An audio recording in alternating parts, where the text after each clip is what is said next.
love and politics. During one of the most polarizing political climates in history, how is it affecting our love lives? When I was kind of coming of age, the big dividing line was where you were a Red Sox or a Yankees fan. Tonight on the 10, how to navigate this topic when finding a potential match. I think that people were paying attention to something that always should have been a question. My role as an advice columnist, there's so many ways relationships can be very difficult and can end. Plus, how websites and apps are helping and hurting the conversation. And is it even worth getting into a partisan battle? The 10 on NECN starts now.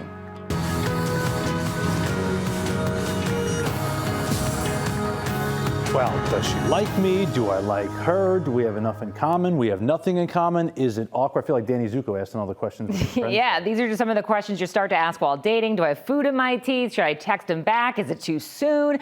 Dating can be hard, never mind adding in a global pandemic to the mix. And when you factor in the heightened political divide in our nation right now, it can maybe seem impossible to find that right match. Take this recent story, for example. You probably saw it pop up in your social media timelines.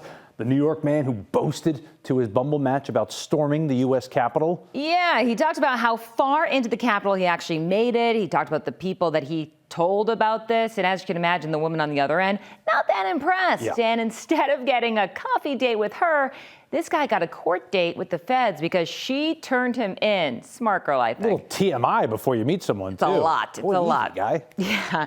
And this is an extreme example, but it got us thinking. In an age when you can literally find out almost anything about someone from a Google search, should you also find out where they stand on politics? Some people are good at doing that background research before they meet someone. I've met a few of those. Women in general. Yeah, and you should know your date's political affiliation, or should you, before you sit down for dinner? And really, why does this matter, if it matters at all? Tonight on the 10, we're putting a new meaning to swiping left or swiping right, and we're exploring whether political preferences are a dating deal breaker. And that's our starting point tonight. We are living in such divisive times that, this should not come as a shock to anyone. We are all kind of in our ideological silos, if you will. And it's not surprising that we seek out the company, romantic and otherwise, of people who think and act like ourselves. That's presidential historian and Boston University professor Tom Whalen. He's studied politics for decades and says this is one of the most politically divided times in our country. So how does what's happening in Washington affect our love lives? Well, it does a lot, apparently. A recent study by Match.com found that there are some political topics that couples say they can't agree to disagree on. These are the non-negotiables here. They include everything from abortion to LGBTQ rights, gun control, climate change. Also, immigration is a big issue, too. All the things you're really not supposed to bring up at a dinner party, let alone a date, Tim. Those can be divisive for sure. It's all heavy stuff, too. Certainly a lot to dive into when you're on a first date. Hopefully you're not doing that either. But what's the point of going out with someone, even for just a couple dates, only to find out that you two are polar political opposites? Well, to help us answer that, someone who answers a lot of love questions, Meredith Goldstein. She's a columnist for the Boston Globe. She writes the Love Letters Advice column, also does the Love Letters podcast. Her column focuses on everything from falling in love with your boss to having nightmares about your ex. That's a wide range of things, neither category I fit into. And Meredith says politics, it ultimately does matter. The thing is, everything is politics, right? Everything is political. And the person you're with and how you partner is political, and who does the labor in your home is political. So it absolutely should matter. Yeah, it's not just singles in Boston who think that either. Let's look at the numbers. Instead of Lady and the Tramp here, we have the classic donkey for Democrats and elephants for Republicans. And according to that same survey from Match.com, just 3 years ago, 51% of singles said it's important for partners to share the same political beliefs. But since then, that number has jumped to 76%. Wow, vast majority there. Same number of Democrats and Republicans said it is a major problem when a couple does not share the same political beliefs. Those two guys should lay off the carbs with that pasta. They're looking kind of chubby these days. Let's break that down even more. The number of Democrats who say it's important to share political beliefs, that actually has doubled within the past 7 years. And this isn't shocking to Meredith Goldstein either. Over the past few years, she has seen firsthand how politics have become a divisive issue in dating and marriage. Absolutely. I mean, this sounds so quaint nowadays, but one of the first political letters I got was about a couple that was Scott Brown versus Martha Coakley. And it was affecting their relationship. And of course, when I say quaint, I mean that's because of the zillions of letters I got during the first Trump campaign. And that people who had been married for decades suddenly learned this thing about their spouse, that their spouse could support Trump, and they didn't like it. And then what is the future of that marriage? And that's the interesting piece, right? If you start dating someone now, you know the political climate, but what if you've been together for decades? So those political beliefs, they carry so much weight for a happily married couple. You can go from that to suddenly be split, divided at the dinner table. It happens. Meredith says, yeah. And sometimes it happens solely because over that time, people change. First of all, for some couples that were long-term couples, someone in the partnership changed, that their politics were not the same politics that they had as younger people. In other cases, it was just about these questions not coming up, that there wasn't sort of an avatar for this kind of expression. And of course, it wasn't always this way. I asked my parents if politics were a deal breaker during their heyday, the late 70s and the early 80s. My mom actually said she cared more about what zodiac sign her date was. So there's that. And my dad said that debate could be sexy, which now I feel like I need therapy. So we asked Professor Tom Whalen to weigh in. And he says, in a lot of ways, politics has become the new sports. In the 1980s, when I was kind of coming of age, the big dividing line was where you were a Red Sox or a Yankees fan, and if you were from New York and had those kind of loyalties, you'd give your romantic partner kind of a second look, like, I don't know if I can be with that person.